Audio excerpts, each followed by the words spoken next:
Перизат Мырзахмет, өмірдің аты М. Сен керемет адамсың.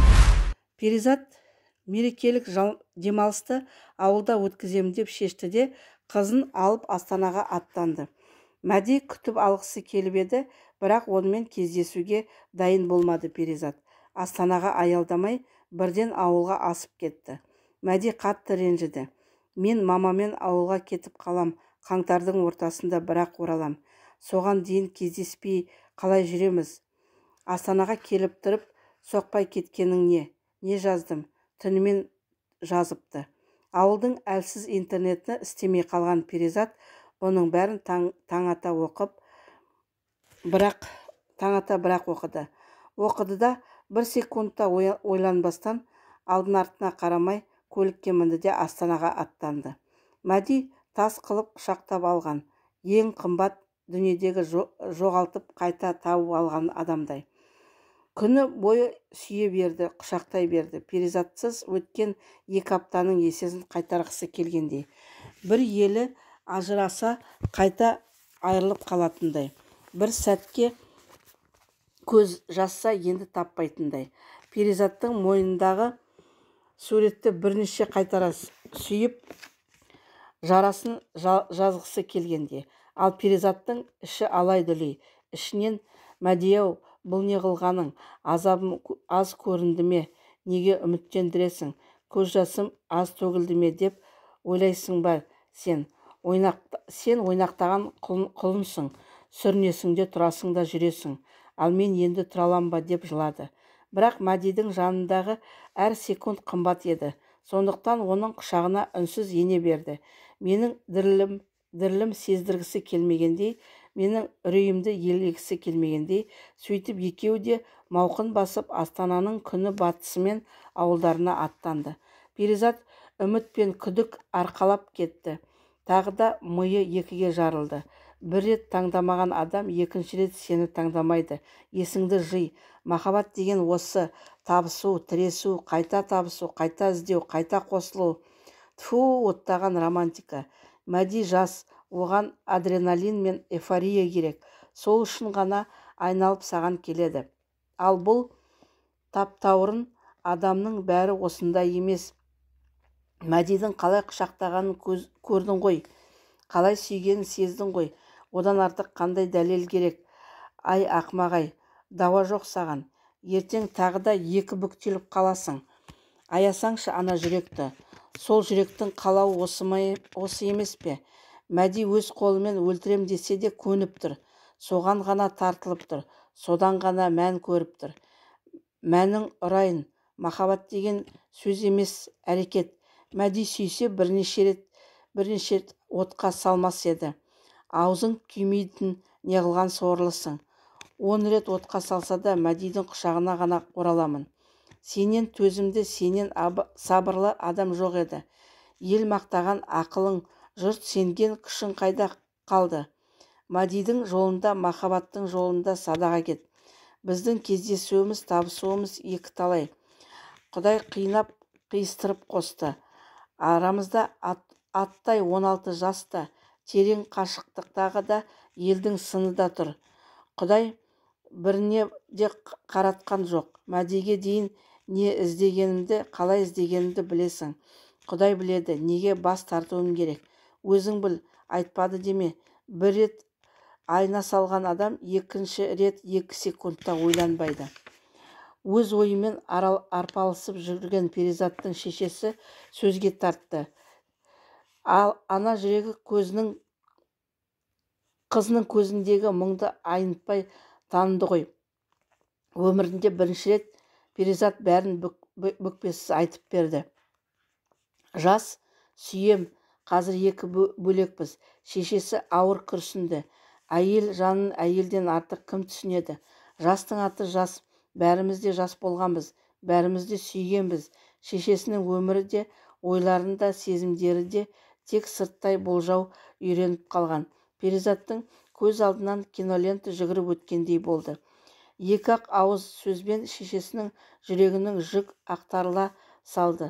Сол түні ұйқыға жатарда шешесі келіп Перизаттың маңдайынан сүйді.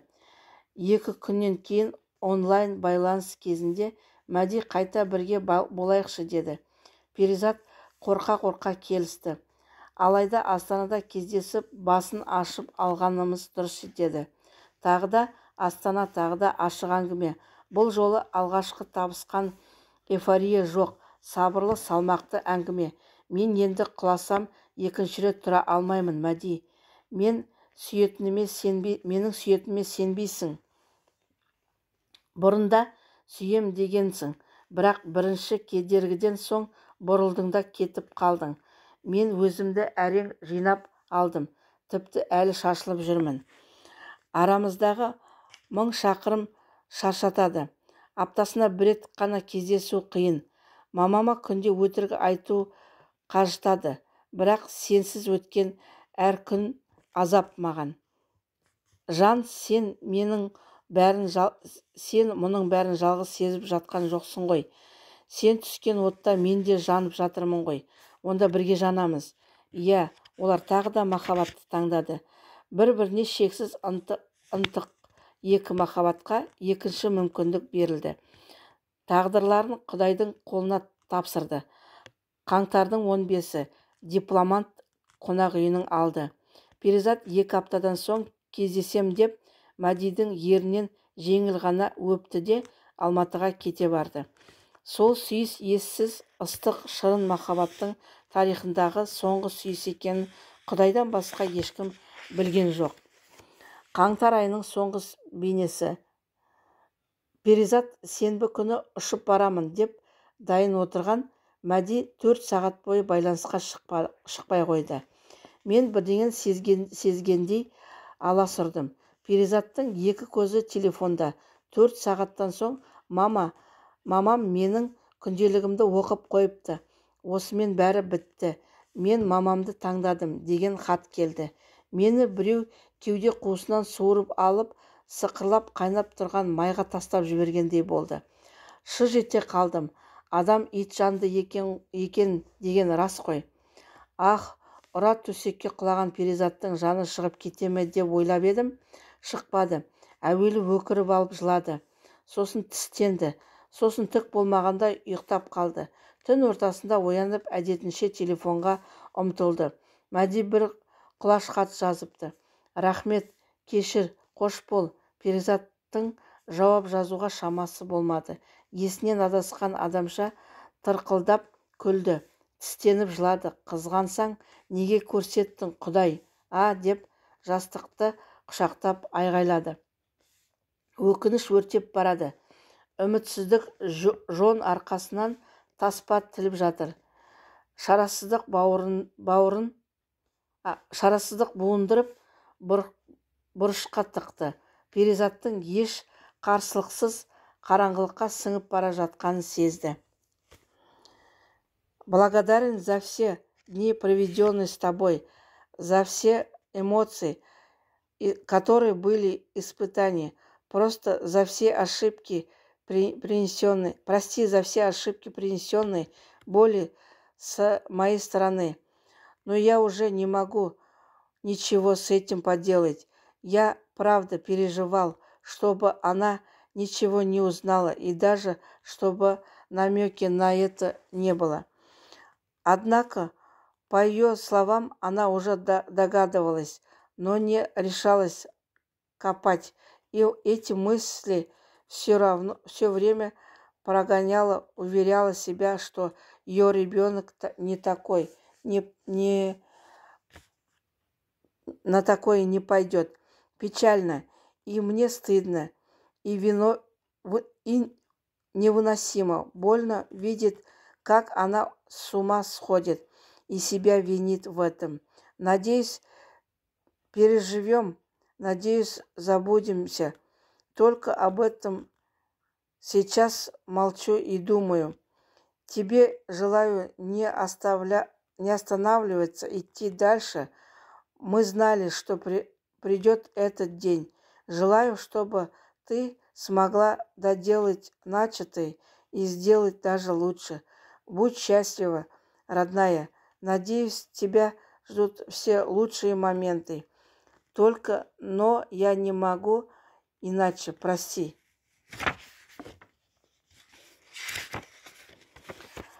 «14 ақпан күні Мәди соңғы сөзін айтты да Инстаграмның сторисіне менің сүйікті әнім деген кәріс әнін салды. Классика 2003 фильмнен сілтемесін тіркеді. Перизат бірден сілтеме бойынша өтті. Өте әдемі, бірақ сондай мұңды ән екен. Жанталасып аудармасын іздеді. Көз жүзінде алғашқы жұлдызды туғанда сізді сағынатынымды білесіз бе? Қаншама махаббат тек алыстан тамашалауға болады. Тура теңіз бетіне түскен ай сәулесі сияқты. Сүйген жандар мәңгі бірге болады деп жастықпен ойладық және сендік. Жеңілдік күрсінсін естідік. Махаббат не екен кім біледі, бір ретте жолықтырып ешқашан ұмыта алмады. Бүкіл өмірімізді сарп етсек те ұмытпауды үйрендік. Енді екі бөлек жердеміз. Айналадағы адамдар сияқты тіршілік кешеміз. Маған ерекше сенетін жан, саған өмір мейірім болсын деп тілеймін. Қанша рет сені адамдар арасынан көрген сияқтымын. Бұлдырап көрініп, бір сәтте ғайып болдыңыз. Көз жүзінде алғашқы жұлдызды туғанда сізді сағынатынымды білесіз бе? Қаншама махаббатты тек алыстан тамашалауға болады. Тура теңіз бетіне түскен ай сәулесі сияқты. Бұл қоштасу сөзі. Мәдидің енді қайтпасқа, енді оралмасқа бекінген сөзі. Перизаттың үмітін өшіріп, жүрекке жарасына көңіл айтқан сөз. Жұбату сөзі Перизаттың енді жұбату мүмкін емес. Бірақ сол соңғы сәлемдемеден кейін Перизат Мәдимен байланысқа шығу жолдарын іздеуді қойды. Бір жола күдерін үзді. Менің сыздағаным бір сәтке де басылмай тұр. Перизаттың көз жасы бір сәтке де құрғамады. Еңсесі тіктелмеді. Мәдиге дейінгі өмірді қайта есіме түсіремін. Бұрынғы мықты Перизатты жинап аламында әлсізді әрекеттерін Мәди туралы ойлар қиратып кете береді. Әуелде қандай да бір қателігім үшін Құдай жазалап жатыр деп ойлады. Бірақ өмірдегі ең үлкен махаббаттың, ең таза махаббаттың қателік деуге аузы да қолы да бармады. Егер бұндай махаббат шынымен қателік болса, өмір тек қателікпен тұрса деп армандар еді. Дәл қазір біреу келіп бірін басынан бастап өту керек, бірақ соңы осылай аяқталады десе, бір сәтке де ойланбай көнер еді. Әуелде Мәдиге неге мені таңдамадың деген өкпе ренішке болған, Алатаудай аударып Қаратауды қайтарып жіберетіндей ашу болды. Мәди алдына келсе шапалақпен шарт еткізетін жиі ойлайтын. Қазір тек сағынып қалған. Бір сәтке де жеңілдемейтін, бір сәтке де ұмытылмайтын сап-сары сағыныш. Ішіңді дәріге толтырып тұрған сағыныш. Соңы құсаға айналатын сағыныш. Дәл қазір Перизат музыка тыңдай алмайды. Бір кез келген ән Мәдиді еске салып, маған қылбырау салғандай қинайтын болған. Өмірі тұтас біреу елегізуге айналды. Көшеде жалғыз келе жатса, ту сыртынан Мәди жүгіріп келіп құшақтап алатын сияқты. Төсекте бүк түсіп жатса, шашынан Мәди аялай сипай жатқандай. Қандай да бір шараға барса, Мәди келіп жанына отыратын секілді. Үйге кіріп келгенде алдынан жымиып Мәди шығатындай күтеді. Аспаннан ұшақ көрсе, Мәдиді әкеле жатырсың ба деп сыбырлайтындай болды. Ноутбукпен жұмыс істеп отырған Мәдиге келіп қатты қыса құшақтап мойнынан иіскегендей жымияды. Мейрамханада Мәдидің сүйікті тағамдарына, тәттілеріне тапсырыс береді. Мүмкін ол кіріп келер, ояна сала телефонға қол созады. Мәди түнімен жазып Перизаттың жауабын күтіп отырған сияқты. Бірақ олай емес. Ол енді оралмайды. Дәл қазір Перизаттың жалғыз арманы ыстық, риясыз құшақ. Сол құшаққа еніп, Мәдисіз әлемді ұмытып, мәңгі ұйықтап кеткісі келеді. Шешесінің не қалағанын Әдибегім ғана түсінеді. Айналып келіп қайта-қайта құшақтайды. Баланың әлсіз ғана құшағы аз ғана уақытта жұбатқанмен түн ортасында елегізіп оянған Перизат жалғыздықтың ауыр салмағын ғана сезінеді. Осындай түндердің бірінде бала күнінде жиі көретін түсі есіне түсті. Түсінде ылғи қалықтап ұшып бара жататын, биігірек көтеріліп енді қанатын жаза бергенде құлдырап құла бара жатқанын сезіп шошып оянатын еді. Ол қай түс екен, аян екен ғой. Ол жай түс емес, аян екен ғой.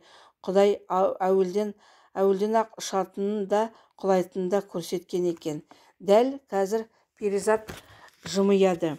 Мәдидің даусын WhatsApp-чат қайта-қайта тыңдағанда, жатар алдында суреттеріне қарағанда, ерінің дәмі мен шашының иісі оралғанда, Мәдидің әзілдері, қылықтары еске түседі. Саған жымиған жарасады, жымиып жүрген жарасады, қабағыңды түймеші деген құлағында жаңғырғанда, шылдыр шүмектегі жүзікті сипаған сайын. Дәл қазір Перизаттың ешкімге өкпесі жоқ. Әуелде Мәдидің мамасына жек көріп кететінін шығармын деп ойлады. Бірақ жек көре алмады. Ғашық адам ретінде оны түсінбесе де ана ретінде жақсы түсінеді. Таңдау жасаған мамасы емес Мәди. Жауапкершілік Мәдидің мойнында. Перизат Жайна сериалына мәтін жазғанда махаббат екі адамның байланысы. Оның формуласында үшінші адам жоқ деп еді. Шынында да Мәди мен Перизаттың қарым-қатынасында әуелден үшінші адам, мамасы, тұрды. Үшінші адам тұрған жерде махаббат сыймай қалады. Мың күн тұрған шөлмек бір күні сынарын екеуі де біледі. Біле тұра бақыттан үмітті болды. Ғашық жандар нағыз ессіз, бірақ үмітті пенделер. Үмітті болуға Құдай бұйрық еткен. Дегенмен Перизат бір нәрсеге өкінеді. Мәдидің мамасына өтірік айтуына жол бермеу керек еді. Өтірік лас дүние. Ол кез келген қарым-қатынасты былғанышқа айналдырады. Өтірік оңбаған. Ол араласқан жерде ешқашан жақсылық тұрақталмайды. Сүйген адамыңыз сізге өтірік айтпаса да, сіз туралы өтірік айтатын құптамаңыз. Өтірік айтуға мәжбүр адам қыл үстінде жүреді. Өтірікті күнде тыңдап жүрген адамның да іші бәрін сезеді. Сосын қандай мықты деген қатынастың өзі қыл көпірге айналады. Шаршатады, тоздырады, суытады. Сүйгеніңіз шын болса, өтіріктен алыс болыңыз. Дәл қазір Перизат Мәдиді қатты сезеді. Оның да қиналып жүргенін, оның да жас жүрегі жаралы арыстандай аласұрып жатқанын түсінеді. Түн ортасында оның да телефонға ұмтылғанын біледі. Астана көшелері мен мейрамханалары, саябақтары Мәди мен Перизаттың елесіне толы екеніне күмәні жоқ.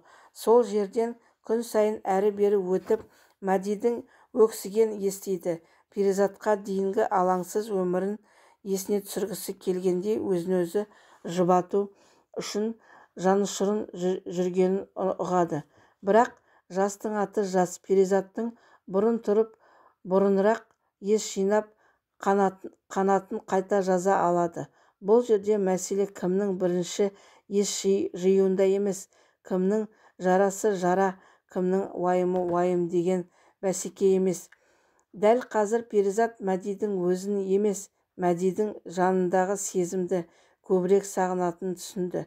Осынша еркіндікті, осынша нәзіктікті, осынша сенімді Перизатқа бірде-бір қарым-қатынас бере алмаған.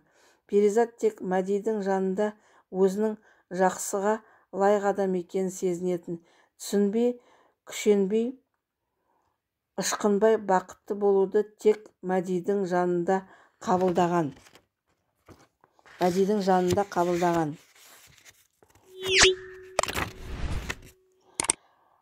махаббатты түсіндіру мүмкін емес, оны тек бастан кешу керек. Махаббатты түсіндіру мүмкін емес, бірақ ол бәрін түсіндіреді. Элиф Шафақ. Махаббаттың 40 ережесі.